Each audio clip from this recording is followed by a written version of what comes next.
What's up, everybody, and welcome back to this episode of Track Talkers. Levi Kitchen has a breakthrough ride. Seattle boos Deegan. Did Webb overpush and get pumped up? Why was Eli so mad after winning the race? We fully break down the Hunter Lawrence and Ken Roczen incident and what happened to Jorge Prado. All that and much, much more on this episode of Track Talkers.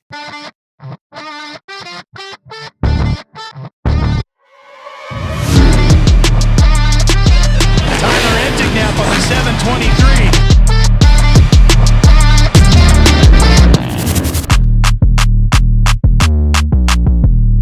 7:23. Welcome back, everybody, to this episode of Track Talkers.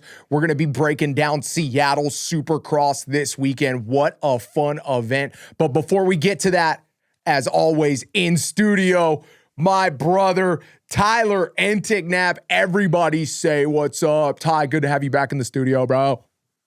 Thanks, bro. Oh, I miss you, bro. I miss you.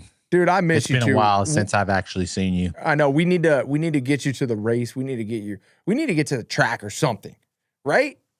Buy the merch, bro. Get me to the track. Buy the merch. Get us to the track. LetMeRideShop.com. Go click the link below. Make sure you grab a hat or something from Track Talkers. We got to get tied to the races. You know what I mean? If you haven't, like, subscribe, comment, all the things. We appreciate you guys. We've been noticing there's a lot of new viewers on the channel, which is awesome. So make sure you guys subscribe to the channel. But Ty, let's get right into this thing, baby. The Twisted Tea debrief. Where do we even start, dude? I guess we got to start with Jorge Prado injury update. Torn labrum. Not fully torn, slightly torn. We got this information from Steve-O, our boy Steve. Very reliable source in the industry. But yeah, I talked to Steve after the race. He told me that it's just a slight torn labrum. It's not crucial to the season, so we should see Jorge Prado back, thankfully. Yeah, but so isn't that a similar injury of what Austin Faulkner had? I'm not, it's weird because the hard thing, it's like torn ACLs, partially torn ACLs, torn meniscus. It's just every rider's a little different, Yeah. and it just affects everybody different. Now, with that being said, that was the verdict after the race. So I'm sure he's going to go in, get checked out, get an MRI, and we're going to hear more news this week. But it seemed like it was hopeful to see Jorge Prado back in Supercross. Maybe not next round, but within the next few rounds. Yeah, in the future. Yeah, get it worked out, get some physical therapy, and get back going. As long as everything is not, anything major. So, yeah, that's it for Jorge Prado. But Ty, do we get right into the 250s, 250 class, Bro? I think we have to because the 250 class delivered. Week.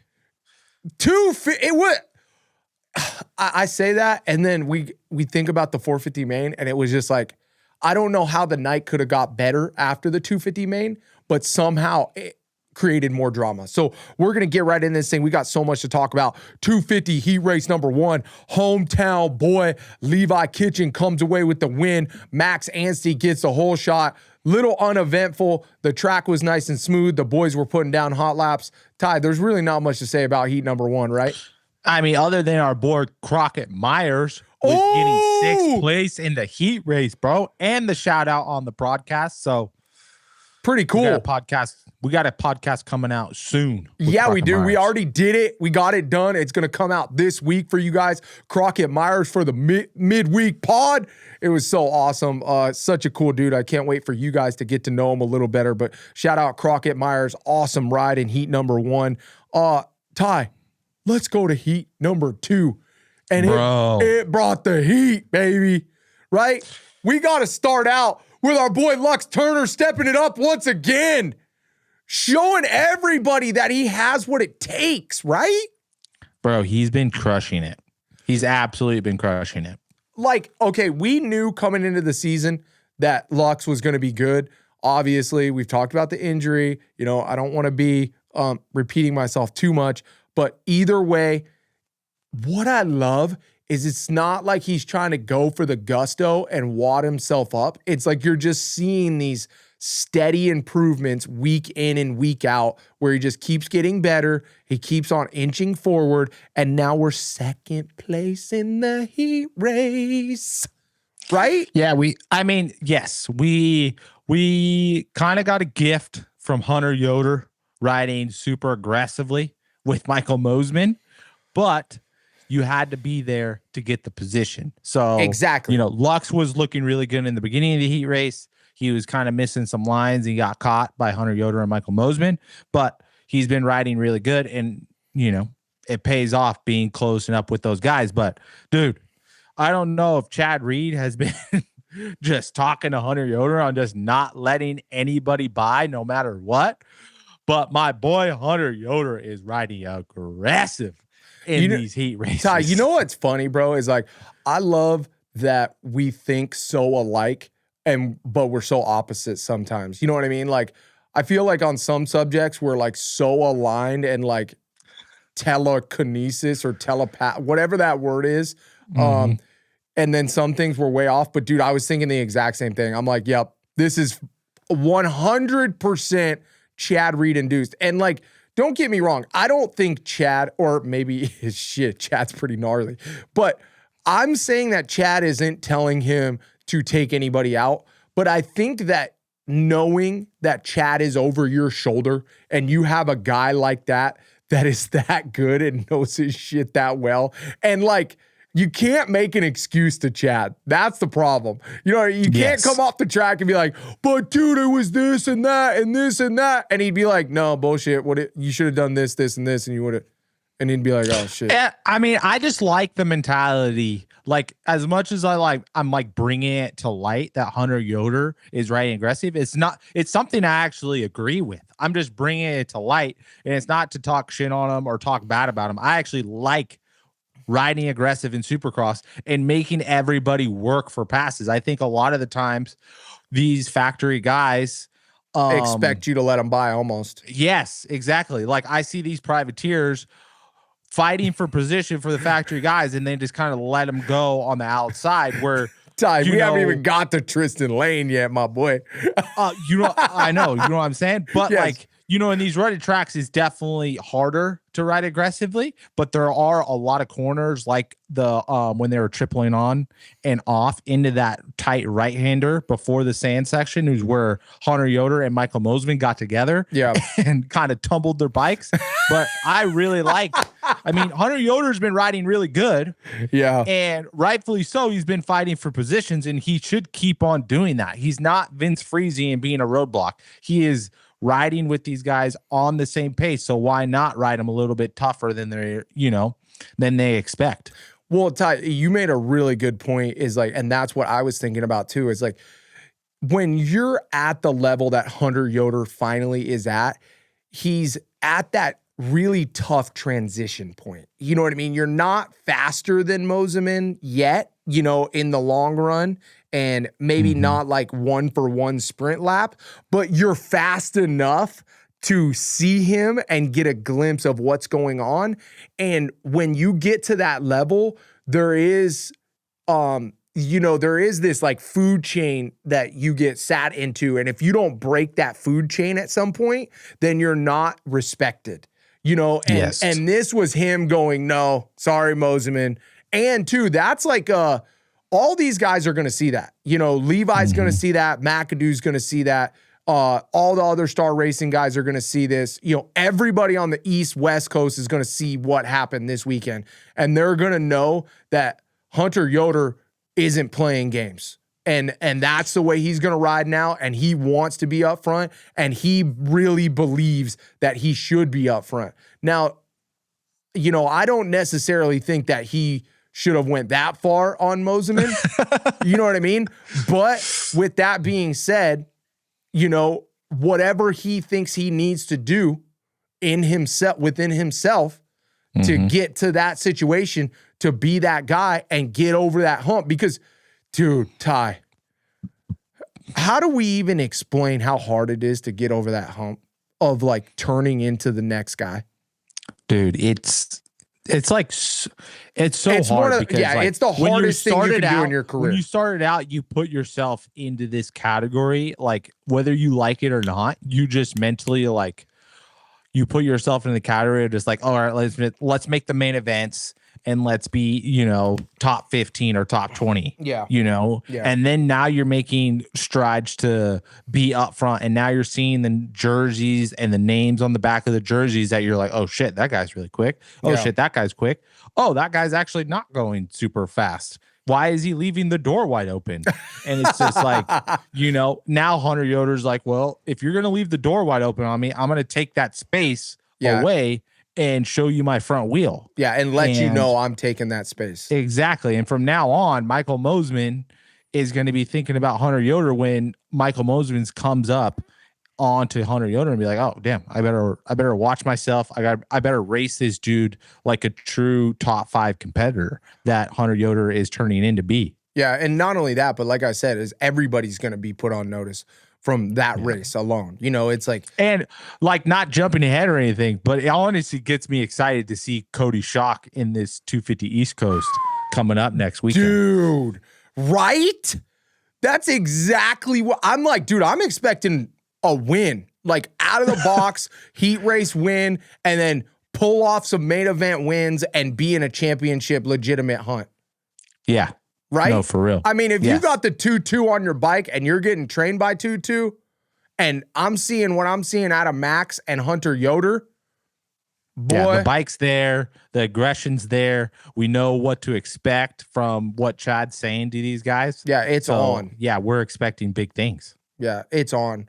And we'll wrap up Hunter Yoder with this, but one of the things I was also thinking about is him having that Geico ride and talking about that, steps of going forward and backwards and, Geico going out of business and him losing his ride. And he does have that belief from back in the day. And I think that's why Hunter Yoder is really excelling so quickly right now, is he's finally getting that grasp of what he knows he is. And he remembers that, you know what I mean? And he's like tasting it and he's really earning it quickly. And I think it just took a lot of base work. I say quickly, but it took years and years of base work, but I really think he's turning a corner fast because, he was one of those kids back in the day. He was the next big star. Hunter Yoder was the next big star. And at least, in his eyes, he was for sure. He was on a Geico 150 ripping, getting it done. And now he's finally getting that light back. He's seeing the jerseys that are household names, and he can see that he's that fast and able to get it done. So definitely cool for Hunter Yoder. Hopefully he doesn't have to do that anymore to prove anything to himself. So unless it's for a main event podium spot or something. Well, yeah, you better do that for a main event podium spot, especially your first one, right? Absolutely. Come on. Yeah, let's move to 450 heat number 1, right? Oh, we're going to go heats? Yeah, so we already did the 250 heats. I mean, do we want to go straight to the 250 main event? Yeah, I think just do all 250s all at once. Okay, cool. So then we got to talk about the LCQ, right? Bro.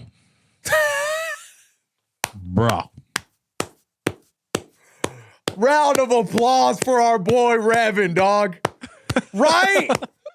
I mean, yes. Like, give it up to our boy. Please, everybody in the comments, in the live chat, give it up to our boy Revin, dude. We're talking about fighting for... Hey, the theme of the show today is fighting for position. And it seemed to be in the air in Seattle. Oh, Supercross. what a perfect theme, bro. All the way through the night. What a perfect theme, dude. Fighting for position. I mean, dude... Oh, gosh, it gets me rowdy. I start saying dude and bro a lot. But I'm going to calm down. To see Revin want it that bad, where he just whiskeyed himself into oblivion to get that spot, is sick. Didn't let go of the bike. Nothing. Like, dude, as soon as he got bucked, all we had to do was just let go. You know, he was like, maybe I can make this. And he did get back on the bike, but I'm going to tell you right now, like that plywood was so slick. There is like even just trying to ride down it would be hard. It was so slimy and wet and just damp. Like the whole piece of plywood was soaked in water and then it had the muddy shit on it. There's just no shot. You know, shout out to the cameraman for fucking jumping, right? Oh, dude, his ankles would have been so broke if he didn't do that. That's what I'm saying. I mean, I'm talking toasted. That was Sean right there too, by the way. That was Sean. Shout out Sean. So we got a big shout out for Revin and Sean for getting just like the acrobatics and you know the will to win. Yes. The will to get the position for the main event. Yes. Now with that being said, Revin, dude, he's been picking it up, bro. Dude, he's been picking it up, but we got to get faster in the whoops. I mean, we are not like, he's so much faster than the rest of the guys on the rest of the track. It's like sickening. And then they get to the whoops and we're talking 4 or 5 bike lengths. I know. If we can't figure out the whoop section, we're peanut butter and toasted. All we're working on in this off weeks is whoop sections. No outdoor training, just whoop sections. No outdoor training, no nothing. Whoop sections. Right? Yeah. Yes basically. or no? Okay. Yes. All right. Whoo-wee, boys. Can we get a cha-hoo for the 250 main event, baby? Like, was this not the sickest racing we've ever seen? You know how you know it was the best racing too? When you got the ultimate, like, troll, just mean machine Deegan dabbing you up after the race. You know what I mean? Like, when you have the guy that is the ultimate villain still dabbing you up stoked after the race, you know that was badass and fun as hell, right? Yes, absolutely. Okay. That was probably, other than like, I don't know, I might get some heat from this, but other than like the SMX final with Joe Shimoda. Oh, well, I mean, my heart was beating for both of them.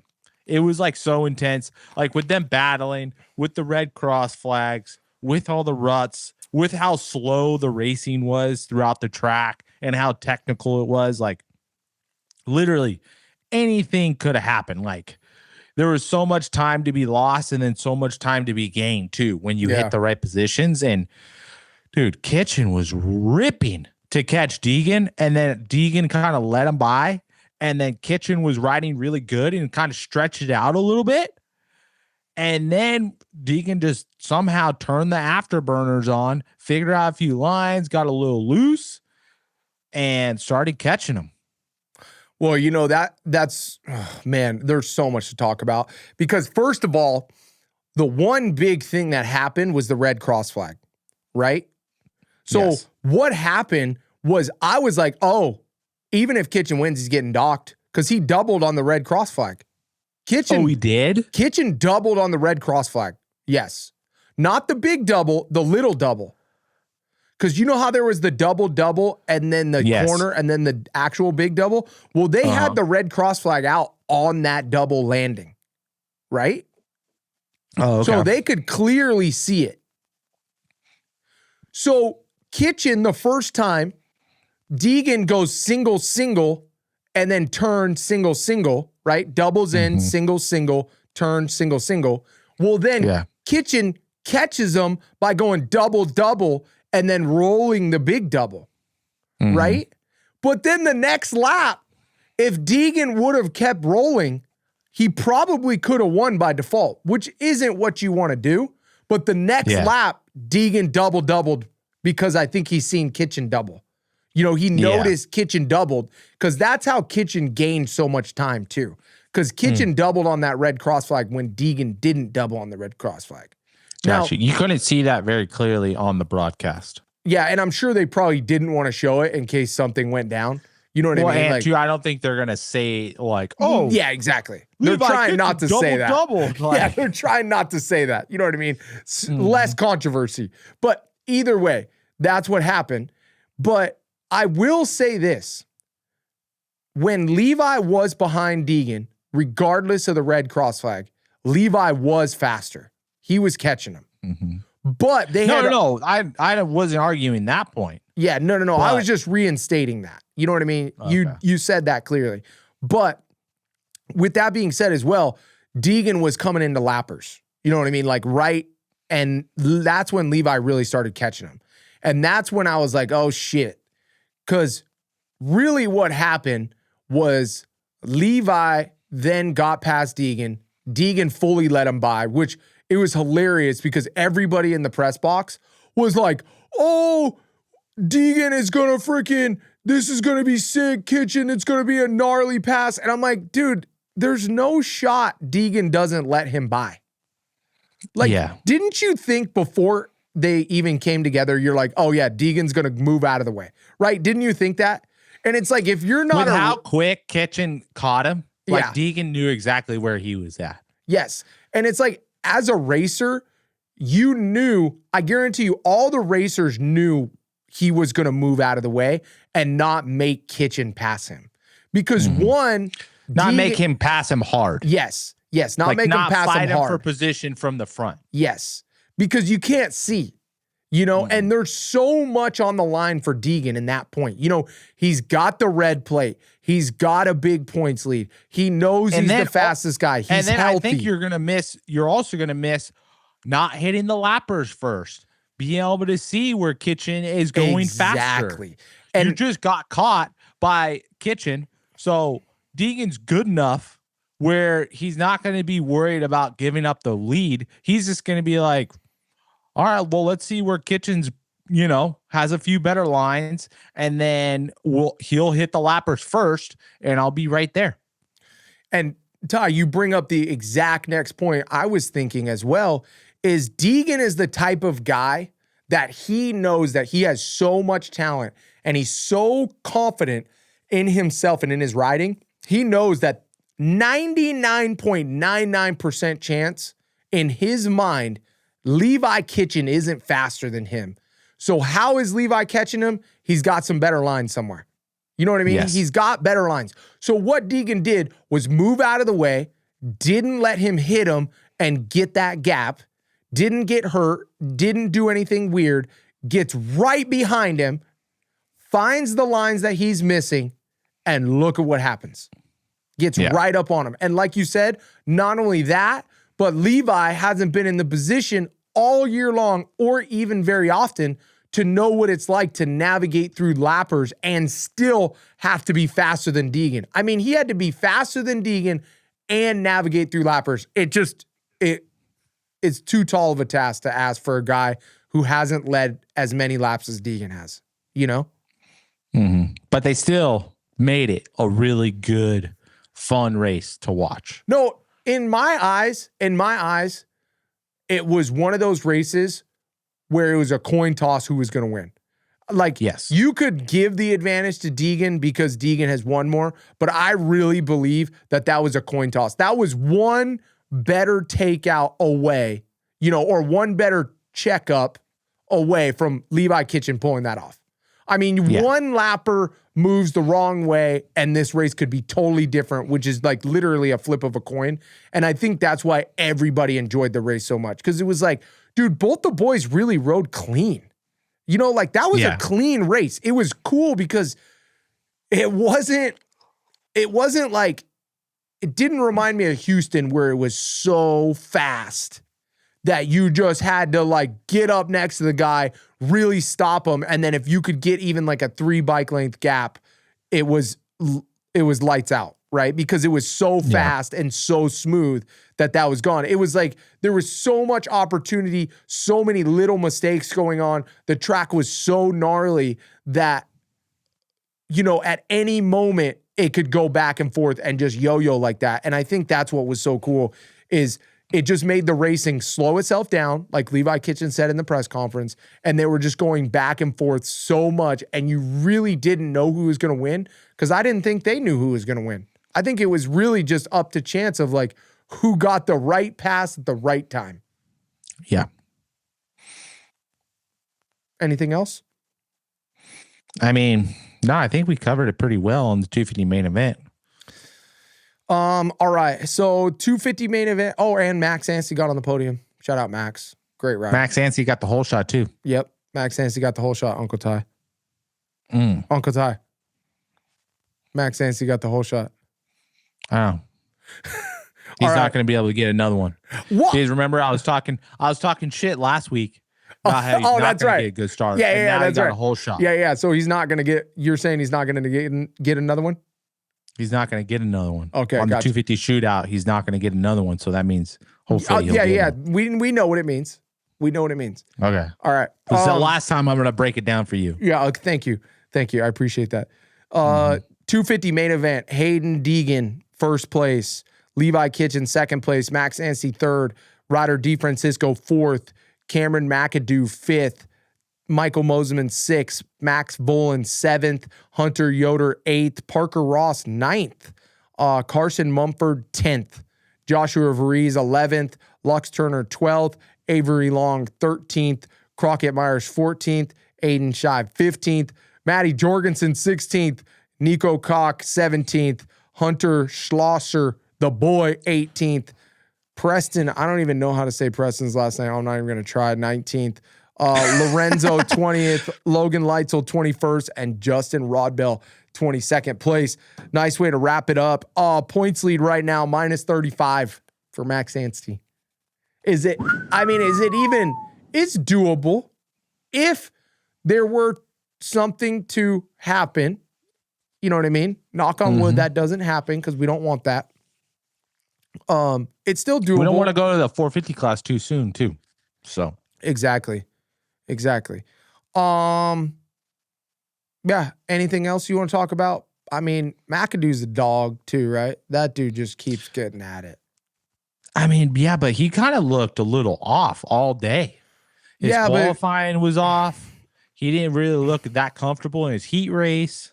I mean, you say that, but it's like McAdoo. This was not a McAdoo style track. Technical? Just, when there's a technical track where you can make a lot of mistakes, that is not McAdoo's forte. What are you saying, Adam? That McAdoo likes a smoother track. He does better because he likes to override the bike. Yes. And Seattle is not true. where you override the bike. No. So for McAdoo to get up like 600 times and just keep at it like an absolute dog, and still able to kind of get it done, proud of him. With that being said, Levi Kitchen does pass him in points, which is like insane, but whatever. That's neither here nor there. All right, let's get to what it is. Yep, 450 class, heat number 1. Ken Roczen. Okay, dude. So super top secret info that people are. Oh, yes. I love top secret info. Super top secret info that people already know. But, maybe not a lot of the audience knows. So Ken Roczen has ran a slipper clutch for a very long time. I mean, a long time. Like since he started on the Suzuki.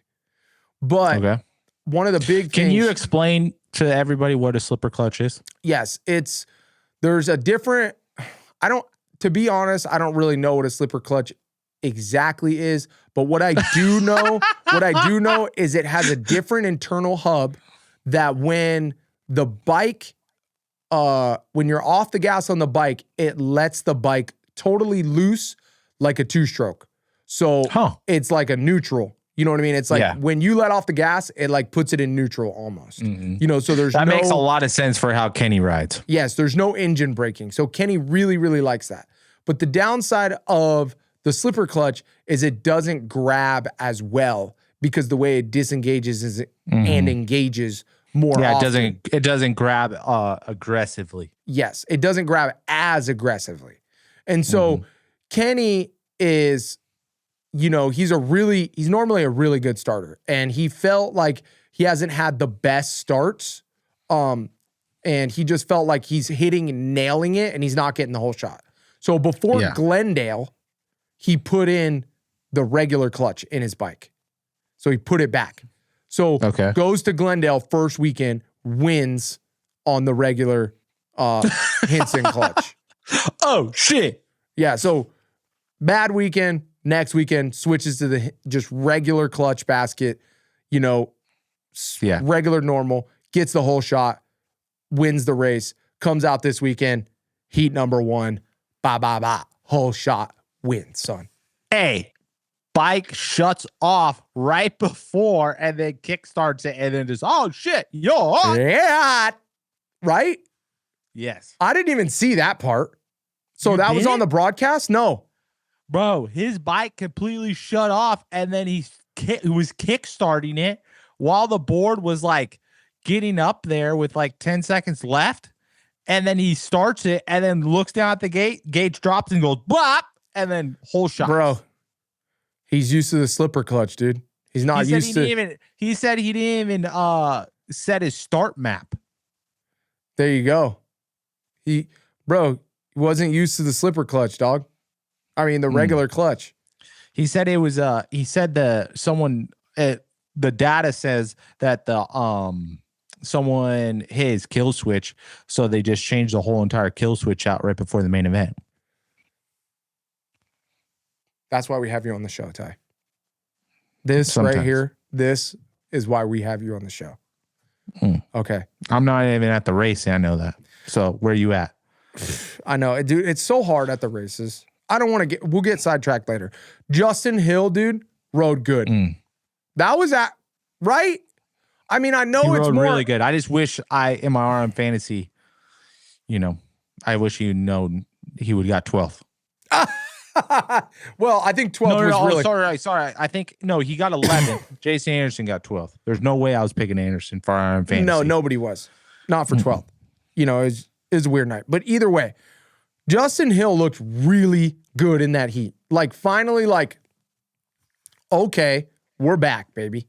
Yeah, we're getting some momentum. Yes. We're looking like Justin Hill. And it was cool to see Justin doing Justin Hill things again. One of the things was after the sand section, you do that rhythm, and in practice, he was like one of the first ones to go 3 out of the corner, and completely stay out of the ruts. And that was like his line because everybody was going 2, 3, 3, I think, right? And Justin, you're talking about after you threw me off after the sand section. Before the finish line. The section before the finish. Yes. Okay, I got you. Yeah, because the one after the sand, you do that section and then you make the U-turn. You make that 180 bull turn. Yeah. And then he'd go 3 out of that corner. He was like the first guy to do that. First guy to pop that. So it was cool to see him doing Justin Hilly things this weekend. And I just wanted to give Justin Hill a shout out because it finally looked like we got some speed back. Gotcha. Guy that I do want to talk about that I was worried about from the beginning, and we talked about it last week. We knew he was going to struggle with all that motor in Seattle, or at least I did. I really thought that they were going to struggle on bike setup, and they did. Who? From Eli Tomac. Oh. From the beginning of the day, Eli Tomac did not look on. Just straight up. Yeah, he was off. No question. Even though he pulled the second qualifying time, it seemed a little. He seemed just off.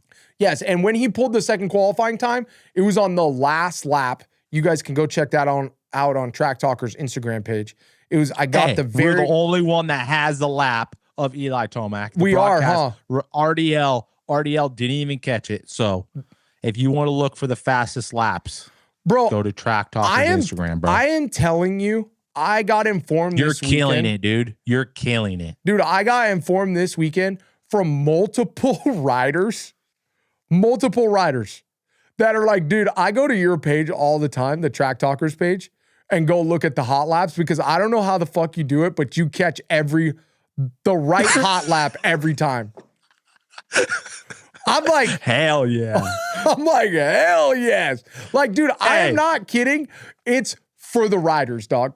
Like, it's not only for you guys, but that should be the hashtag on every video now. Hashtag for the riders. for the riders. This is for in the semis. So like, instead of going in and watching film, all you do is go up, pop up Track Talker's Instagram, and you got all the film you need for freaking your next practice. You don't even need to look, dog.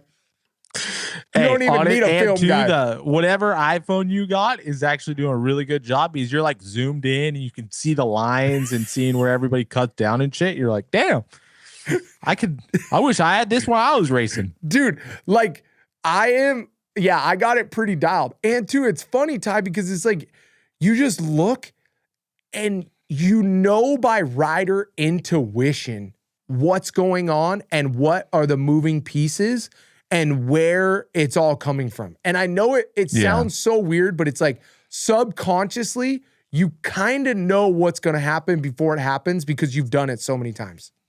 Yes. There's literally, and I'm a cocky mofo, but I really believe that there's literally nobody that could catch as good of hot laps as we can on Track Talkers. Because we've been there so much, we know what's going to happen. Yeah, well, and too, like when you're talking about intuition, what I was like talking about or what I was thinking about like as a reference, it's like we can see all these riders like in a sense like start laying down the tee, starting putting the ball on the tee, start grabbing the driver, and like you can tell like which ones are about to tee up for a lap and which ones are just like, I'm gonna take this lap off. Yes. And we can like tell within a half a lap, like if they're gonna start going for a good one or not. Yeah, because what I do too is I start filming the guys at the beginning and I can tell if they're struggling. So I know if they're struggling, then you're not gonna be good at the end. And then also we know as soon as we see someone like tuck a little front, we're like, oh, we're gonna stop recording that guy. He's done. Yeah, exactly. Like we're not gonna stay on him and see if he recovers. Yes, the smallest mistake, and I'm like, stop record. Yeah, I mean, I know it's messed up, but it's like that's the end of the lap. You're not gonna get any more, so you got to get the next guy. Well, and then too, he usually that rider, not in particularly any other rider, but usually they just give up and roll and go for the next one. Yeah, I mean. Either way, let's get back on track. Eli Tomac still looked like he wasn't comfy in the heat race. Yes. Right? He was not Eli Tomac that we've seen. He definitely wasn't plowing his way to the front. It was tough. Let's talk a little bit. You got a better angle of it on the TV screen, but we got to talk about the Ando Christian Craig crash. Damn. Bro. Brutal. And that caught up my boy Colt Nichols in it too, dude. I know. It was a tough spot for all three boys. So this is what it looked like happened to me. Anderson got out to a pretty good jump, but Justin Hill got out to a little better jump. And then it kind of seemed like, I don't know if they got tangled, but it looked like something happened and Jason had to let off the gas just a little bit. And then Christian was right next to Jason. And so what happened when Jason let off the gas, Justin broke away and went into the corner. Well, it seemed like Jason didn't know when Justin was braking. And I think Justin braked a little early because he wanted to sneak on the inside. And so Jason, after he got chopped and he backed off, Jason extra gassed it. But then when Jason extra gassed it, you could just tell the oh shit moment. And as Jason freaking pinned it to stuff the hole, Justin extra hit the brakes to tuck to the inside. And when that happened, it was just over from there. And then he caught the rear of Justin and just blah, blah, blah. And then what happened was Christian got under his throttle, it looked like, and pulled his throttle. And they just went, eeyaw. Like what Max was saying was going to happen to him. They didn't have a really good shot of it on the broadcast, but because it looked like in the real time, it almost looked like it was like Christian Craig that got hooked up with Jason in a sense of like where they got locked. And then when you get locked, then you both are like fucked because then you're just both at each other's mercy, Yeah. and you don't know which the other one's doing, and then they just tangled and then did that full like first turn explosion. Yep. Well, you know, maybe, I don't know, but maybe if they had one of those brand new Dirt Tricks braking rotors that's made from chromoly steel that has 25% more braking power, Uncle Ty. 25% 25 more. 25% that's more, what Max boys. Mullen needs on his rear brake, so he can have 25% more braking power on his handbrake, dude. Double disc grind. So they grind both of them at the same time to get it extra flat. So you even have better braking power. They have a rear disc that is solid option for all you guys that do off-road. No bracket needed whatsoever. The special zinc coating for protection against rust and all that stuff. Dirt Tricks sprocket. Go to dirttricks.com right now. Grab one of those brand new Dirt Tricks braking discs. If you don't need a disc, grab a sprocket. That'll last you, Ty, 800 hours. That's multiple motorcycles. This one sprocket can last you. Yes. And on top of that, that's just called good business on your end. Thank you. On top of that, Zach wanted me to let you guys know, if you guys weren't on last week, Zach's the owner of Dirt Tricks. He came on. He wanted me to let you know that they have the best customer service. He wanted to make sure that you guys knew that if you call on the phone, you will get a hold of somebody at support, for sales, whatever it might be. They have the best customer service, everything made in the USA. Go to dirttricks.com, get a sprocket, get a disc, get on the phone and rap with somebody that knows about moto and will answer. All right, Ty. And use code TrackTalkers 26. Ty, you're on it, my boy. I love it. All right. Yeah. I really do think it was a racing incident, but how it really started was Jason got caught up, then Jason pinned it. He overbraked, and I think Christian Craig was following the lead. If he wasn't, it's Christian Craig's fault. You guys make the assumption. I don't know. That's what I see. Right? All right. Moving on. 450 heat number 2. Hunter Lawrence wins. Cooper Webb gets second. Our boy AP. Hey, we're starting to look like old AP, bro. Finally, right? I mean, that was some we've speed, seen glimpses of it. Dude, that was some speed. I know, he looked really good. He looked really good, really excited for the round. And, too, he just looked solid. It just looked solid. He just looked like he was going out there. He knew what I was doing. He wanted to be up front. He knew he could be up front. He knew he belonged up front. And it wasn't just no weird shit happening. Right? Yes. Yeah, absolutely. Chase Sexton gets 5th. Dude, do you have any insight on what's going on with Chase right now? Is he like sick? Well, I mean, I've heard the last couple weeks he's been sick, but this is more than sick. This is not sick. Right? I mean, I can appreciate, I really can, that he is not saying that the Kawasaki is a POS. I can appreciate that. He's not saying the team's not getting it done. He's not saying the bike's a POS. I can really appreciate that. He's backing his team. We love to see it. We love to hear it. But with that being said, I'm thinking about it, and we all kind of talked about like how the bike, it's not the bike's fault. This is a Chase Sexton fault. But with that being said, like, dude, there's a reason. He did crash and washed out his front end. Yeah, but there's a reason Jorge Prado is so much better not on that bike. There's a reason Jason Anderson said that bike wasn't that good, dude. Well, that's where I think the bike. That's where we joke around. I mean, that's why we've joked around on a couple phone calls. I'm like, bro, Chase is stuck there. I know he's next stuck 3 years, and that's like, what really is gnarly. Is like he's locked in now. Yeah, like there's nowhere to go. You like, talk he's committed. shit. You talk shit over here. You left. You went to Team Green, and you said this is it. Mm-hmm. Guess what, buddy? This is a marriage where there's no option for divorce. Yes. This is olden days. You are stuck with this person, so you got to figure it out. You're riding this one out.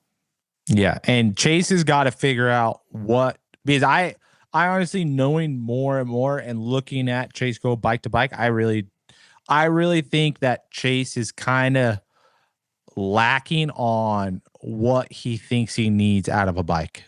Oh, 100%. I think that's another issue. I think he's got to learn quickly on, like, I know it's not going to happen quickly, but he's got to learn on, like, where to bring the bike, where to take the bike in certain situations. Like, the team can do so much, and, you kind of get bailed out a lot of the time when you have a really good team with team data. Yeah. But when you're dealing with a guy like Chase, who sets his bike up a lot different from what you're normally running, and you're in the first year, like, it takes a couple of years to get that team data to go back and rely on it. Where you look at Eli Tomac, he wasn't looking good in the beginning of the race or beginning of the practice. He tried another setting in the heat race, kind of knew where to go from there, from the heat race, set his bike up for the main event, had a whole new setting in the main event, and then won the main event. Yeah, but you know what's he freaking knew where to crazy? take the bike. Yeah, but you know what's crazy? This is a crazy shit. We talked to Ian Harris. Crazy. We talked to Ian Harris after the main event. He said, this is what he said. He said, yeah, so what we did was each session we changed something, and Eli took the bike from ground zero to winning in the main event. And he said that everything that Tomac said matched the data exactly. And he said all the right things. Which Yes. it kind of is weird in the sense of, like, okay, so are you going to just listen to your data and not listen to Tomac if he wasn't right? Yeah. But what I think what Ian Harrison was saying about the data was like, hey, like, Tomac was like, hey, I don't even know how to, like, reference this, is like, hey, I need it to be, a little bit stiffer here. And then the data says it's So what you're soft. saying is Tomac was saying that it doesn't matter if the bike was good or not. It's saying that Tomac knew what was going on, and it matched what the data was saying what was going on. Yes, exactly. So that builds trust. Exactly. Right? Like, imagine if someone was saying, hey, I need the shock to be slower, or I need the shock to be higher, and they wanted to slow down the rebound. Yeah. Like, it's just like, that's where it's just like everybody's got to be aligned. Yeah, you're on like, the same nah, page. bruh. You're like, nah. No, that's not what you need to do. Yeah, that's the totally wrong way. Yeah. So yes, and you're going only, back, and you're only hitting the track 4 or 5 times. So you have 4 or 5 times, and that's it. yeah. So going back to Chase Sexton, is the verdict right now, I think ties on to it, is you have to go to the test track right now, I think, with the Cowie, and you have to go, okay, what we're going to do today is we are going to test one thing. We're going to start with 4 clicks stiffer on 4 clicks stiffer on compression on low speed in the shock. Okay, Chase, go out, ride it 5 laps, ride it 8 laps. Now tell me what that change was. Okay, let's log that down. Now we're going to go back 8 clicks. So that was 4 clicks. You don't think they're softer. already doing that? If they're not, it's almost like Chase has to get better at communicating what is going on with the bike and communicating with what Cowie, the way that Cowie communicates. You know, for the metaphor, right now, it seems like from the outside looking in, and I could be wrong, but it seems like Chase Sexton is speaking Spanish and Monster Energy Kawasaki, the team, is speaking French. And they're trying to communicate. They just won like 3 rounds ago. Yeah, but dude, sometimes you get lucky, especially with a guy with that much talent. Yes or no? Yes, you can get lucky. Or in the ballpark. I know, but it's just it just blows me away that literally, like, he won and then now he's fighting for top 5s. Dude, this is what it looked like to me, okay? I'm going to lay it down for every single person in the chat. I thought you were in just the laying comments. it down for everybody. No, I'm going to lay it down real. And you know what? I didn't even want to say this, but I'm going to say it, okay? It looked like Chase Sexton looked like Jorge Prado at Budds Creek. He didn't want to override the bike because he didn't feel safe on the bike. That's what it looked like to me.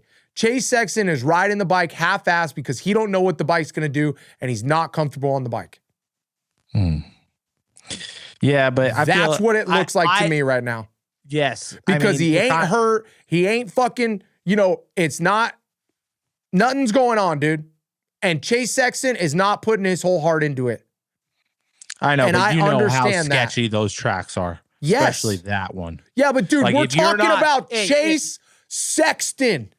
I know. I'm just giving him the benefit of the doubt on how easy it is to take your guard down and to ride safe through that type of track. It only takes one or two moments of, oh shit, I almost died.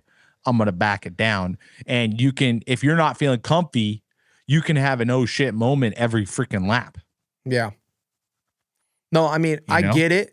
But I know how fast Chase is. I know how fast he is.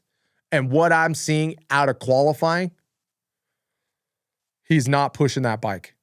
He's not riding that bike to it. He is not, the bike is not giving him what Chase Sexton needs to ride to his potential. Or at least Chase Sexton doesn't believe it wholeheartedly, and they're working in the right direction. And that's why I was so proud of him for not saying anything. Because he's not dogging on Kawasaki. He knows this is part of the process, and he's trusting the process, and he's just got to work through this shit. And right now, he's only, let's see what he is. He's only 18 points back, if I'm correct.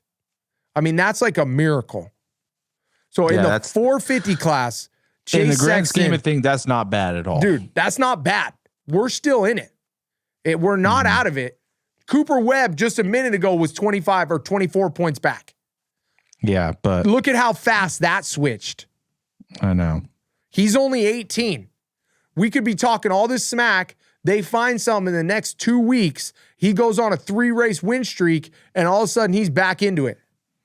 I know, but he has a gauntlet of tracks that he's got to get through. Because we have Arlington that's coming up. That's like Cooper Webb's house. Then we have Daytona Beach. That's Eli Tomac's house. And then we have Indianapolis. That's basically, Ken Roczen's house. Kenny wins like every other year at. Yeah. And those are both super rutted, super soft tracks. So, I mean, we'll know in the next month if Chase can figure it out or not. Yep. Because he has the speed, and he could just flip a switch, and all of a sudden he could do it. But he's got to have the bike underneath of him. It's just getting him there and then making the right adjustments. Yep. All right. We haven't even got to the main event. 450 LCQ, Tristan Lane, dude. Think he got that dog in him? Think he's got the dog in him? I think that dog might need to put a little muzzle on him for around the Twisted T Suzuki. Okay, look, Jason Anderson, bro. Okay, this was not in my fucking bingo card. I'm not going to lie to you. Okay? This was not in my bingo card for 2026. You ready for this? You ready for this statement? Jason Anderson's like the coolest motherfucker I know at the races. Like, this shit was not in my bingo card, dude. After the couple birds 2 rounds in a row between me and Anderson, Jason being one of the coolest dudes I know at the races was not in my bingo card, dog. So what? Now you siding with him right now against Tristan Lane or what? With that being said, I know how it is to be a privateer. And you're in the LCQ, dog. You got to do what you got to do. Hey, we're fighting for every position in Seattle, dude. Now, with that being said, I think Tristan Lane made the smartest decision in his life because he hit Anderson twice.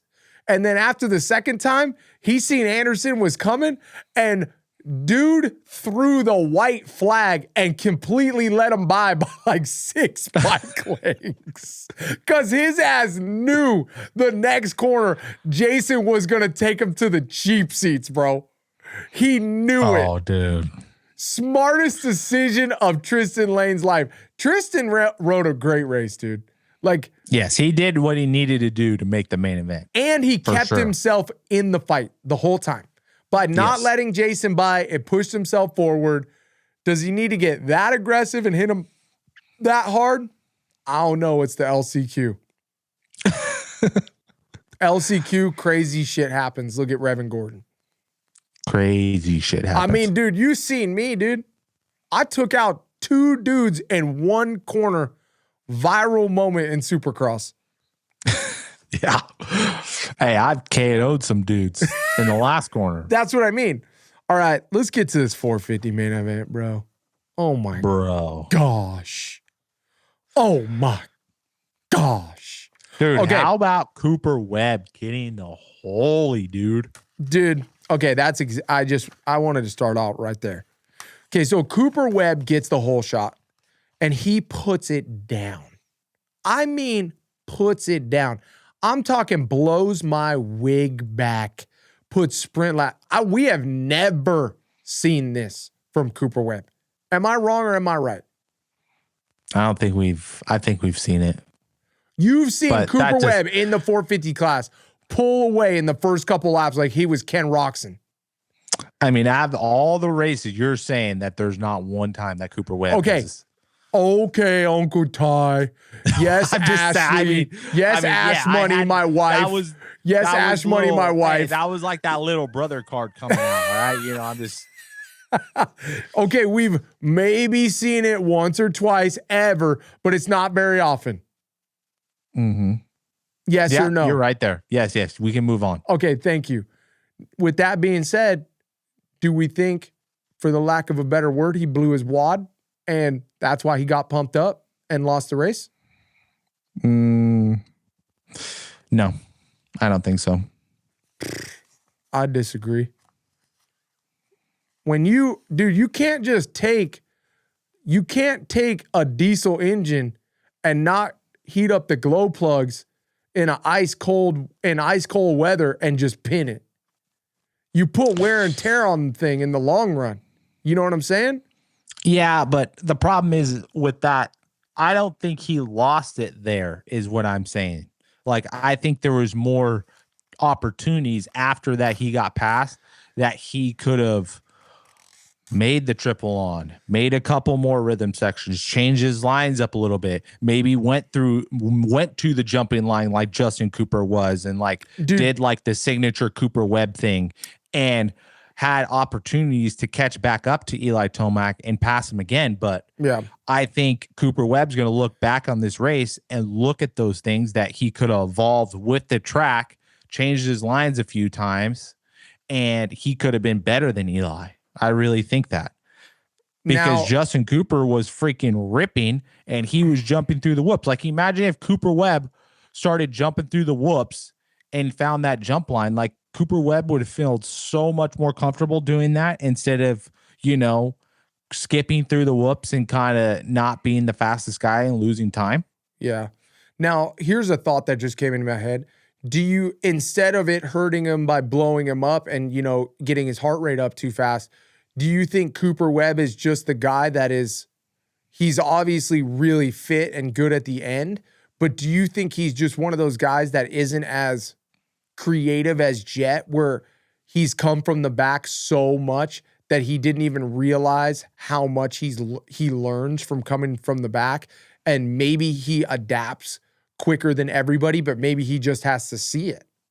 Well, that's what. Yeah, I mean, I can agree with you there. Like, I think he's probably one of the best or the best riders to work off of somebody's line. Yes. That's what I mean. And maybe that's where Dungey used to do that a lot. If you remember, Dungey would follow Villapoto and he would see where he was losing time and then literally just pick one line closer down in the inside and shorten up the track just that little bit, he wouldn't be going any faster than Ryan Villapoto, but he would just make the track Shorten a up little the bit track. shorter, and he would bam. He would be making up some time. So I think Cooper Webb had a really good effort of leading, but I think if he was following Tomac in the beginning of the laps and kind of worked off of Tomac and been a little bit more relaxed, yeah, it would have been different. Because like Jet, we take for granted for Jet on how good he is out front and at being finding the guy. new lines. Yeah, he's leading the race, and then also like recognizing, I'm a little uncomfortable here. Let me change up and see if I can find something else. Yeah. Yep. Like, because that's the hardest thing to do as a racer, paving the way. is you're winning the race. So everything you're doing up to this point has been good and has been perfect because you're winning. But now you have to train your mind. Well, maybe I can get a little bit better, or maybe I can change up my line to heel a little bit here so it can be a little bit easier, but I'm already doing the thing that I'm set out to do. Yeah. So now I have to change the mentality of like, how do I can get better? What am I struggling with right now? Where could I be losing time where the track is developing? And that's where Supercross is so freaking phenomenal, is because a track like that changes every single lap and changes drastically every 10 laps. So that's why we see these great battles. Yeah. And two, it's just to pile on top of that, it's so hard because people just don't understand how much pressure you're under to win a race. You know, like you don't realize the weight of what it means to win a Supercross and the willingness to be able to change a line that could or could not be better. You know, and that's why Jet is so gnarly. He's like willing to risk that this line could be worse to be able to find the better line before anybody else finds it, which is phenomenal. And, you know, maybe Cooper Webb just has to have the strategy of, dude, I got to be in that 3 spot to where I can see what everybody's doing and I can work off that and go, hey, A, B, C, this is what's working. Well, guess what? I'm going to try D, and I'm going to make D as the options of A, B, and C. And I'm going to freaking take the best of all those worlds and put it together and make that lap that's going to be at the end to where nobody's seen it yet. You're out front. If you're not creative enough to figure it out, you're not going to figure it out. I've been sitting back here waiting. Now I'm going to use all this stuff that I just learned. Bop, bop, bop. Win. Yep. Just like that. With that being said, Eli Tomac pulls out the dub. And Justin Cooper with a phenomenal ride through the pack. Yeah, I mean, Justin Cooper just rode so much more aggressive, and talked to him in the press conference. The big thing is that 26 is just not getting off the gate. You know, they found something in, I guess, this last week or last couple weeks where he was able to get off the gate finally. But that's been the struggle. He said his average starting position on the first lap of the main event was 14th. No, that's insane. I mean, he's actually been ending up pretty good. Yes, you can't. It doesn't matter. Well, no, it does matter. But if you're Justin Cooper, you can't start 14th. You know, he's one of the guys that's better for sure that can start 5th or 8th and still have a really good result. But with that being said, he's not Jet Lawrence. He's not Eli Tomac. And even Eli, if he starts 14th, he's not winning the race right now. No. You know what I mean? It doesn't matter. He's barely making it on the podium, if that. That's what I'm saying. So, yeah, you can't do that. But cool for the Yamaha boys. They're starting to get that 26 figured out. Cooper Webb still is on the 25 Yamaha, but they're getting the 26 figured out, which is good news for both Cooper Webb and Justin Cooper. Interesting to hear that Justin Cooper's always been on a 1-year deal. That's pretty gnarly, huh? But yeah, let's talk about Eli Tomac just a little bit briefly before we get into the biggest incident of the weekend. You know, he was making mistakes.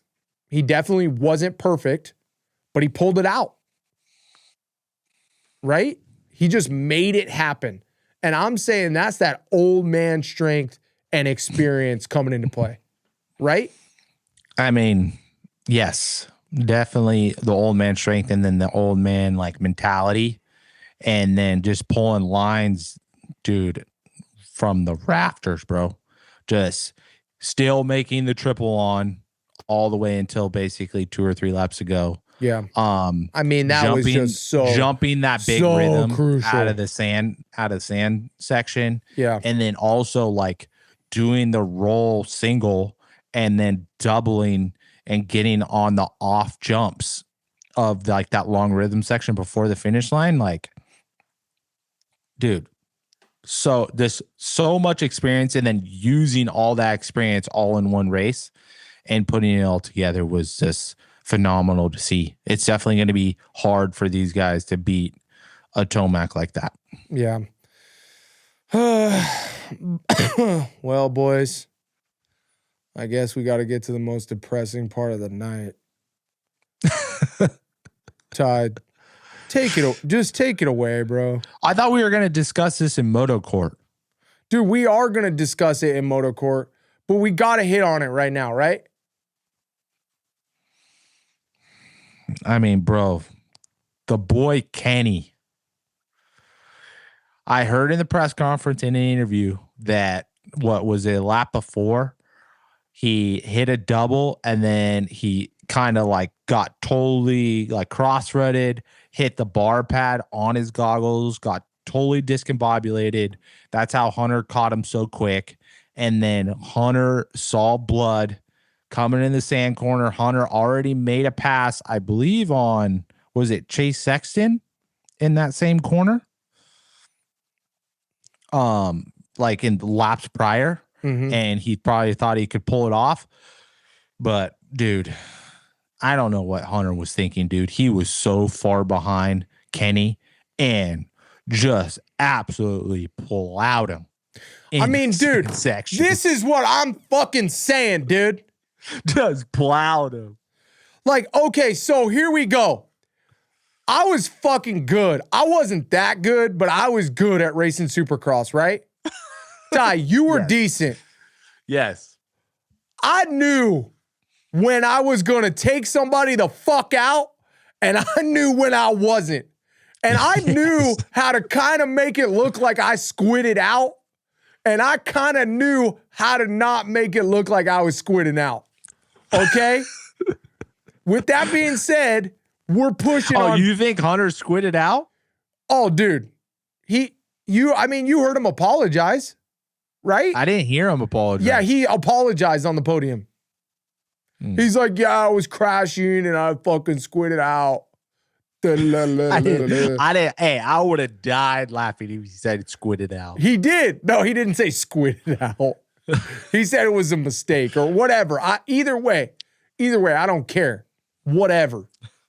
But yeah, he's like, it wasn't on purpose. Either way, it was like I was crashing. But dude, you know what you're doing.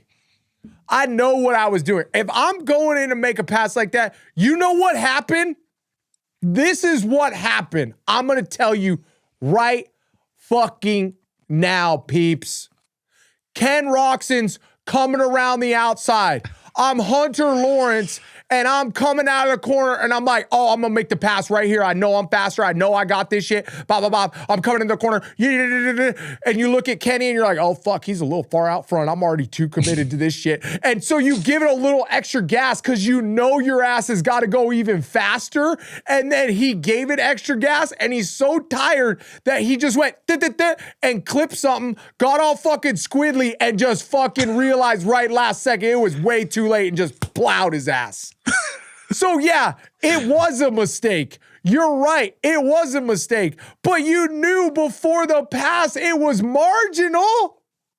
You knew it. Way before. I mean, Addy, I think we can all agree that I don't think he thought he had the pass. No, I think in his mind, on the triple on area where they were doing the tabletop single to the inside, I think in his mind he had that pass made coming out of that corner. I don't think he had the pass made. I think he just committed Yes. No matter what. Yes. I'm going to make the pass there. Yes. Well, because we know how gnarly. Like, no matter what, like each rider has his spot, on the track on where he's made passes. And Hunter made a pass there earlier in the main event, but he just so committed to that particular spot and that lap that he was just like, I'm not even going to wait another lap. I'm just going to go for it. And I'm going to see what happens. Dude, that's what I'm saying, though. When they were on that triple step-on area and they both rolled to the inside, Hunter, in his mind, like you said, was fully committed. And then he's coming into the corner and he's seeing how far out front that he was, and he was already committed. I'm actually very surprised that he didn't make the decision right there of just to break. Oh, let me just because he had the time. Him. Oh, he had so much time to make a decision because even when he landed, he could have braked while he landed and missed him. Yes, but he got a head shake where his hand kind of came off the bar. And this is what happened. I'm telling you, he committed to it, like you said, coming out of the inside corner before the sand.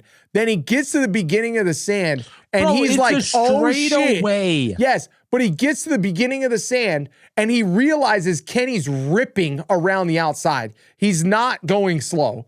And he wasn't expecting Kenny to go that fast because Kenny probably knew he was there. So Kenny put the pepper on. You know what I mean? He gave it the ground pepper. Yeah.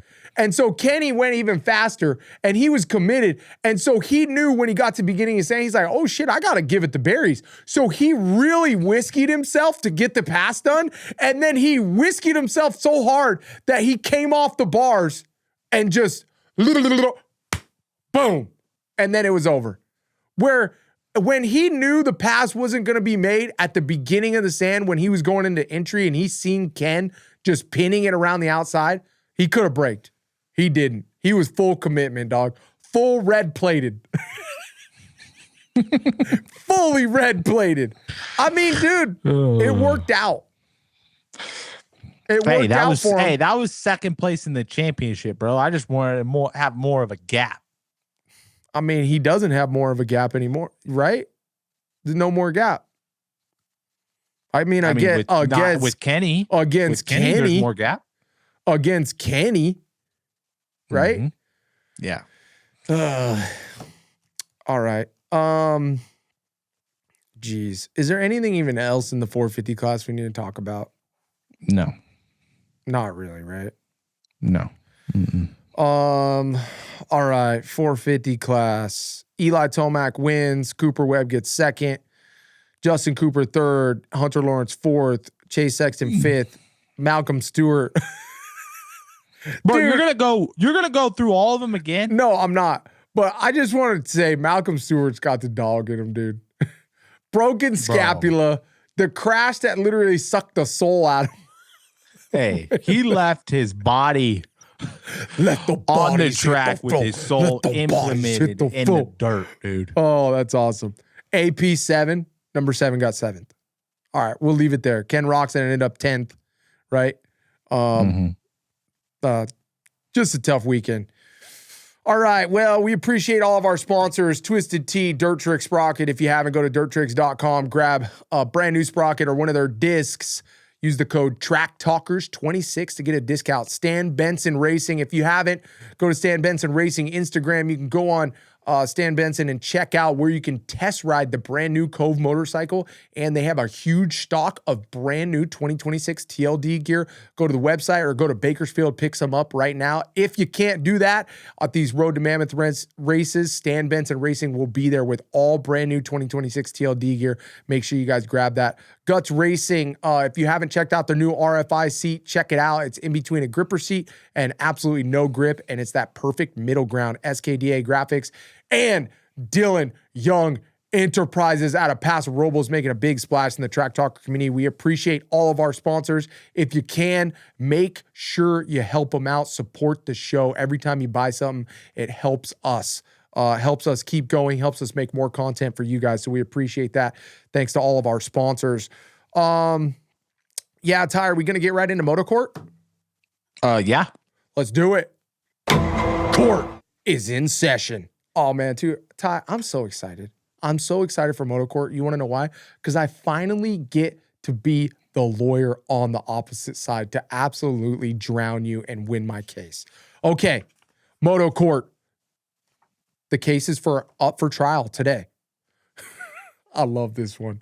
I'm going to leave that one for last. All right. So first case, when the championship is on the line, was the pass that Hunter Lawrence made too aggressive, or should you go back and try to do it again?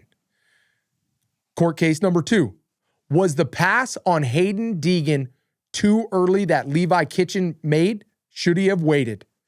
And court case number 3, should Ken Roczen have just kept his bike on top of Hunter Lawrence's bike until he got his started and then took off? Yes. What are the cases we're going to work on today? What case are we going to do? I mean, I feel like case 1 and 2 are pretty similar. I mean, they're 2 totally different classes, but yeah. I mean, what do you mean 2 different classes? I said when the championship's on the line, should Hunter Lawrence have made that pass again, or should he have just backed down? Yeah, but you kind of reworded it, and it's the same crash. Court case number 2 is should Levi Kitchen have waited in the 250 class longer to make the pass so Hayden Deegan wasn't able to learn the lines and he was able to go through the lap?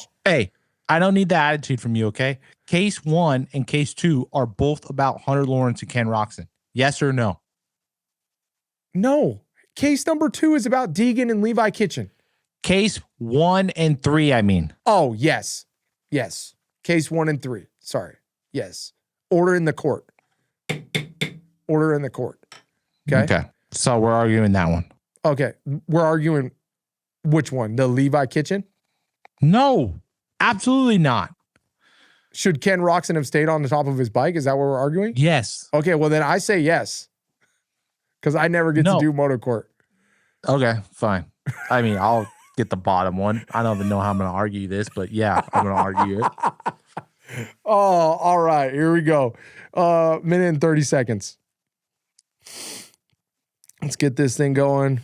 You're definitely going first. I am. Okay. 3, 2, 1. The championship is on the line, Kenny. What are we doing? Why are we assisting the guy that completely just took us to the ground and obliterated our goggle strap? Yes, it is the gentleman move. I understand that. But the guy just took you out and did the least gentleman thing humanly possible. We aren't Mike Alessi. We're not standing on top of the bike. Our bike was already there. Our bike was there. We have a Kickstarter. We have a little bit of a disadvantage. Pick your bike up. It was already nicely placed on top of his. Get on the side of that thing, start it, roost over the top of his bike, get his seat up a little bit because you're pissed off, and go on and make sure you get more points than the guy that just took you out. Yes, we know Ken Roczen is a gentleman. He's a professional. He is a very classy racer. And I know my mama always told me, don't stoop to the level of somebody else. But in this case, Kenny, we needed the points, bro. The bike was already there. Get the points, start your bike, get on top of his bike, and make sure Hunter Lawrence doesn't get up until after you, especially because he served it up on a silver platter. Minute and 30 seconds. Bah. That was 2 minutes, bro. You should get points. No, it wasn't. Deducted. It was a minute and 29 seconds. I timed it perfectly. Thank you very much. I'm a professional. Mm-hmm. You ready? Yeah. Yes. 3, 2, 1, go. Bro, on the behalf of HRC Honda, okay, I knew what I was doing. I wasn't just going for the pass. I was going for the takeout, bro. That old yellow freaking Donald Door dinosaur thing, dog. I knew if I got that thing on the ground that he was going to stay there at least for a half a lap. All right. You could have stepped on my bike and I could have still started it because I had my finger on the clutch and my finger on the start button. Okay. Suzuki doesn't even know about the start button yet. All right. They're not even on this planet. Okay. So get that old dinosaur off my HRC factory Honda and let me win this championship for Honda because you could never do it. Do you need more time? You still got 30 seconds. Damn, bro. I don't need any more time, bro. Well, just stamping my case for HRC and why you need to get that yellow dinosaur Kickstarter out of my way. And the next time I come behind you, just wave me on by. Oh, shit. Well, you guys know how Moto Court works. We appreciate you guys in the chat right below, live chat. Tell us who the winner is. Tell us who you guys think did the right thing, did the wrong thing. Should Kenny have just waited a little longer and got his bike started on top of Hunter Lawrence's bike? Should he have just ripped it off? Does it matter? Does Hunter Lawrence, was he really going for the takeout? Did he already know all this stuff? I mean, Ty brought up some really good points. I don't know about the dinosaur thing. We did whoop that ass last weekend on the dinosaur. So whatever. But it's up to you guys. Comment. Make sure you guys voice your opinion down below for Moto Court. Tell us who is in the right, who is in the wrong, and who won this court case. Man, I will say this. I know Kenny was tired. I could see it. Like, I could see Kenny was tired. Mm-hmm. And I seen a couple. I was down on the floor. I was watching Kenny, where that little double-double was. He was struggling with the rut. He was getting tossed. You could tell he wasn't as strong as he wanted to be in that particular section. He just looked like, obviously Kenny saves a little bit for the end. But, man, I just wish, even if he didn't stay on his bike, I wish he would have got up a little quicker. Yeah. Did you feel like it was tough? A little lax? Because I know he was exhausted. And you guys don't, some of you guys do know this because you guys do race, but one of the hardest things and one of the most tiring things in the world is when you're in the middle of a heated battle and you're late in the moto and then you get taken out or you have a big crash. You want to talk about absolute exhaustion? That is what happens. And I just seen it when Kenny was getting back to the bike. And I was yelling through the press box. I'm like, Kenny, please get back on the bike as fast as you can. Come on. And it just, oh, man, that was tough. I don't know, but I kind of feel like that's been kind of like a tendency for a lot of the veterans in our sport is just to, don't rush check yourself out, don't rush it, get everything situated and then get going and don't waste any time frantically, and then I think the main reason why you're not panicking in that situation is because you're not starting that bike out of neutral and you better be calm and kind of feeling your shifter because there's no way you're getting that bike into neutral without having a little bit of cool, calm, collected and a little bit of finesse on your shifter. It's just not going to happen. So if you're frantically trying to do it, you'd probably waste too much time. But just Eli Tomac, when he crashed on the start of Phoenix, he kind of got up slow and got everything together and then started going. Yeah. I think it's just, that time where it's just you never want it to happen, but you got to check yourself out when it does. Yep. All right. Anything else for Moto Court? No, that's it. Dude, I just want to remind you, our bike smoked all the 2026s. So, we won last week. Maybe not at Seattle, but we won at Glendale. So, and we're going to win again. So you better watch that. Just don't let that thing touch my HRC Honda, okay? Oh, we've chosen sides. That is for damn sure. All right, that concludes Moto Court. We really appreciate it. We really appreciate all our sponsors. Twisted Tea, Dirt Trick Sprockets. Use the code TrackTalkers26. Stan Benson Racing. Dylan Young Enterprises. Guts Racing and SKDA. Speaking of Dylan Young Enterprises, that brings us to our next segment, one of our final segments of the show. If this was my rider. We have a couple riders on the line. We've talked a lot about Kenny. That's one of them. Cooper Webb, Jorge Prado, and Max Anstie. Who are we going to pick, Ty? Let's pick our boy Max. All right. So we get to be Bobby? Bobby Reagan. Bobby Reagan, dude. Man, I don't even know how to be Bobby Reagan. Pretty bro, gangster, I was just thinking, dude, huh? hey, I was just thinking Talladega Nights, bro. If you ain't first, you're last, Max, bro. Max, here, come into my office, son.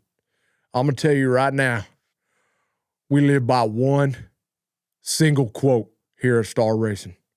If you ain't first, you're last. And that's what we live by here, and that's what we do, okay? And you need to go out there. You ain't first, you're last. I don't care second, third, fourth, fifth. You know, you ain't first, you're last. So get out there, go get them, son. Right? Hey, if you ain't first, you better be behind Deegan. Oh shit! All right, let's get back to the show. Let's get back to real shit. Right now you're out of the points, minus 35. But with that being said, you're not, because the fact that you're in second place, you still got to keep it together. Right now, you're sick. You got some weird cough that you got from something. I don't know what's going on, but he's been sick. He's had a cough. So first order of business, if I'm Bobby Reagan, is you need to rest a little bit. I know he's been really focusing on outdoors, but dude, you got to stop doing 30-minute motos. You got to chill for a little bit. You have a little bit of break here with Arlington coming up. You got to chill out. So take a little break, relax, get well, get your health first, and make sure, you don't want to go out and try to just dominate, but you still have to go out and do kind of what you had as a goal, and that's go out and get good starts every time and let the season unfold. If there's one thing that we've learned about Supercross and the 250 class, you never know what's going to happen. You still need to put points on third, fourth, and fifth. Levi Kitchen's coming on strong. All those guys behind him, Moseman, all that stuff. You still want to secure that second place spot because unfortunately, I'm going to say it again, you never know what happens in the 250 class and in Supercross. Deegan could go out. Something weird could happen. God forbid that. We really want to see Deegan's legacy come to fruition and see him win the championships. But with that being said, we ride dirt bikes, and dirt bikes are inherently dangerous. So you got to be in the championship. Like we talked about with Lux Turner, he got a second place. He got it given to him. But Ty, what's the quote? You got to be there to get it, right? Yeah, you got to be there to get it. Right? You got to be there to get it. I don't know if that's a quote or just what do we usually say? What do you usually say? Situational awareness. Yeah, but we say it all the time in racing. I got so many times in the LCQ, I got it given to me. We're in that fifth place spot. But if you aren't there, you ain't going to get it. You know what I mean? You can say, that was given. Yeah, you got to be close. And right now, he's in that second place position. You never know what's going to happen. Look at Eli Tomac. Popped his Achilles, and Chase Sexton wins the championship. If Chase Sexton wouldn't have been second in the championship, he wouldn't have won. And that was a couple weeks prior, Cooper Webb pulled out, and I bet you he's wishing he had that one back. Yeah. You know what I mean? 100%. So you got to be in it till the very end. Hold off on outdoor testing. Get well. Make sure you're still fighting for this 250 championship. Practice 250s, get well first, and then move on from there. Ty, what do you say? I say, Max, we got to make sure we keep on working on our starts. We're definitely heading in the right direction. I don't think we need to change our program whatsoever because we kind of climbed ourselves out of a hole with, this podium. And with the win, I think this season's been a success so far. We just got to make sure we keep on staying healthy, keep on staying focused, Yep. And we need to keep on making starts and getting closer and closer and just being prepared for battling for a championship for next year, because a lot of these guys, minus Deegan, are going to be better or just as good next year when I really want to win this championship. So let's try to get some wins on our belt.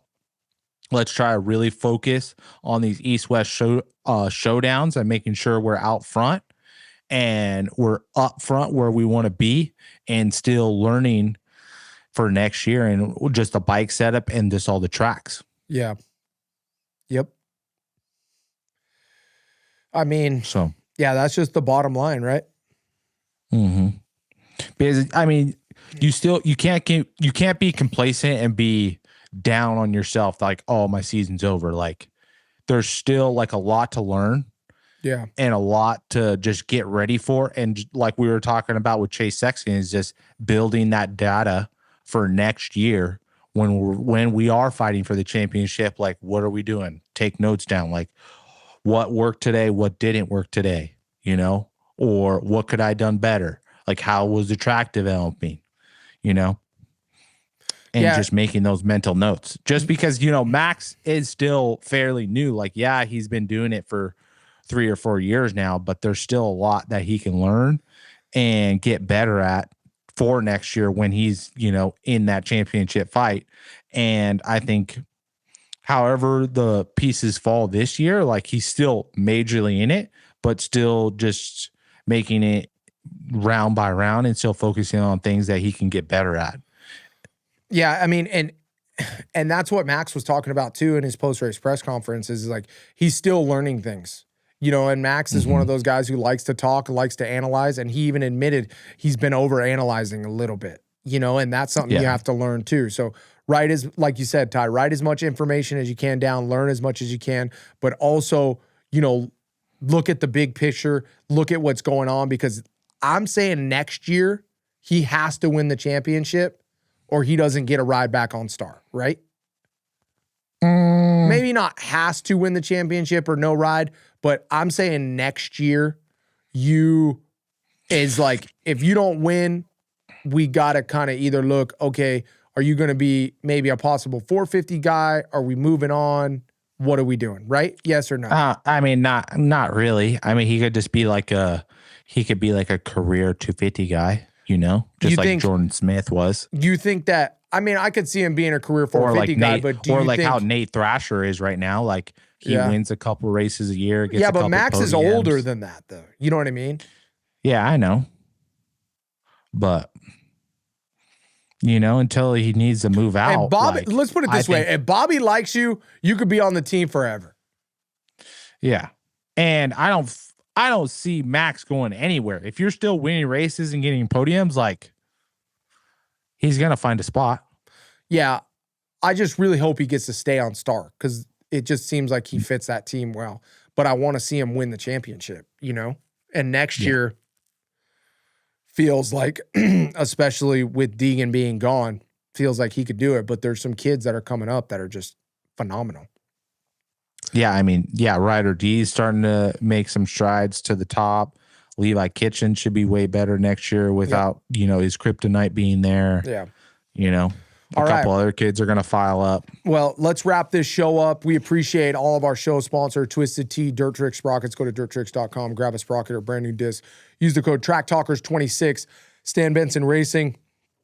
Go check them out on Instagram. Go ride a brand new Cove motorcycle. They have all the dates and times of when they're going to have those ride days on their Instagram.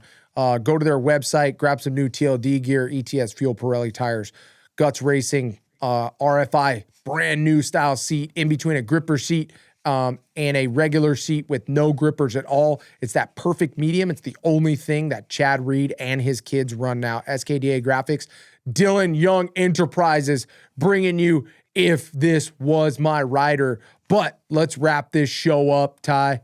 We got to do predictions. And you know what is coming up in Arlington? East Coast 250. East Coast round. Okay, so some of the East Coast guys that are definitely going to be contenders: Nate Thrasher, Pierce Brown, Cole Davies, Jalik Swoll, Cody Schock, Devin Simonson. Who else?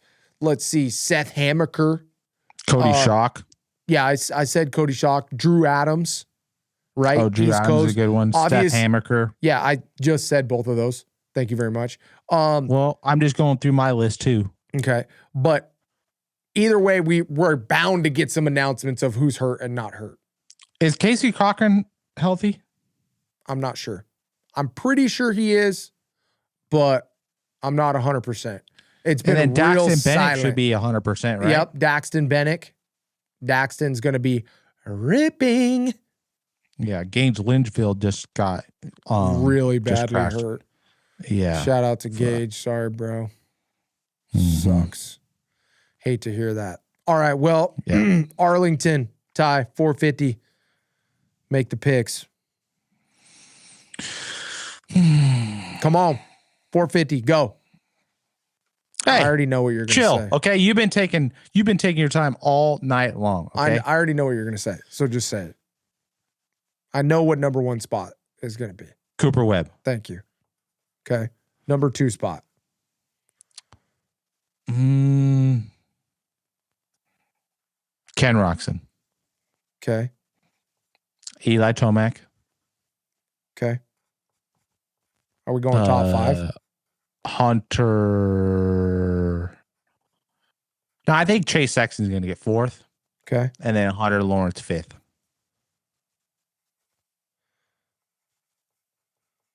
Okay. Damn. I know that there's going to be like a Justin Cooper or an Aaron Plessinger in there somewhere. Okay. In the top 5. I just don't know where. Okay, give me 250. This is going to be hard. 250? Yep. Number 1 spot. Cole Davies. Mm-hmm. All right. Number 2 spot. Yep. Seth Hamaker. Okay. Number 3 spot. Jalik Swoll. Cody Schock. And then 5th spot is going to be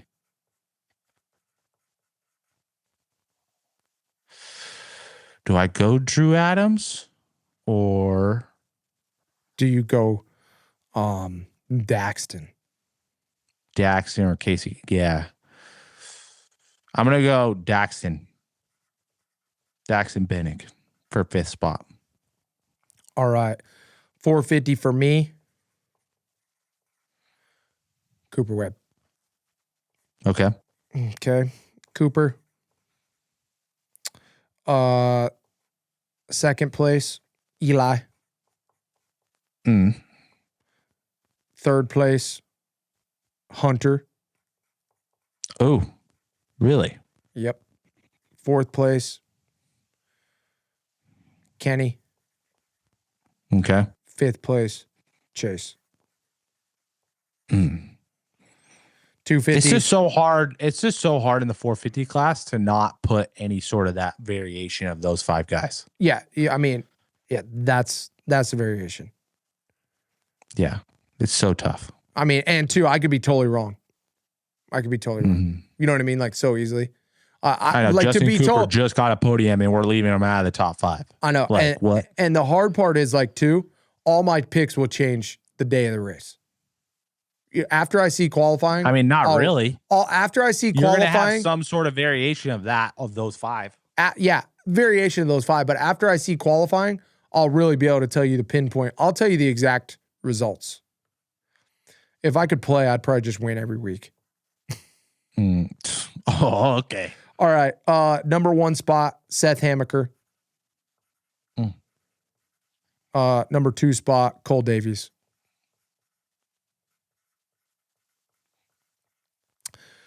Number 3 spot.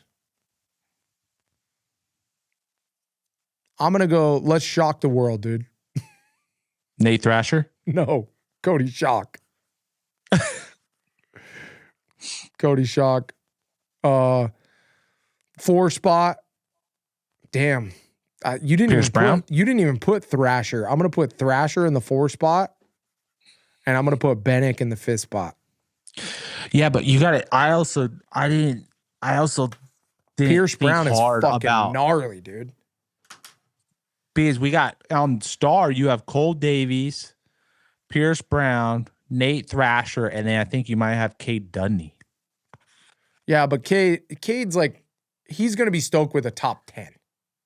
Dude, I don't know. That kid was ripping. Oh, Cade Dudney. Yes. Why was I thinking the other Caden? Yeah, I know. So damn, it's gonna be nice to hey, come back to us. Come back. I'll put some up on my Instagram before the night show to revise these 250 we're gonna get eaten up on the 250 picks, bro.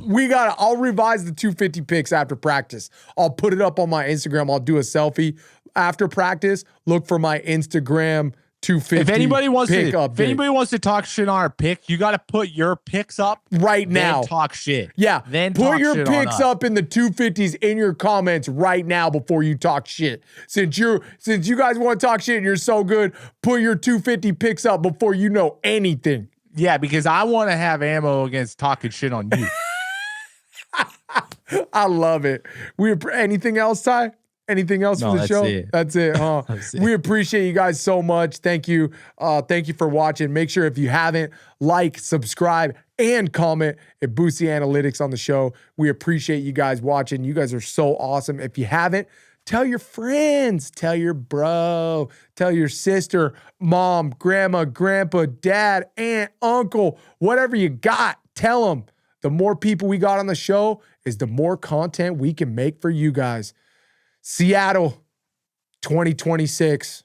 What a race, Uncle Ty. We appreciate you guys. Till next time, Arlington. Peace out.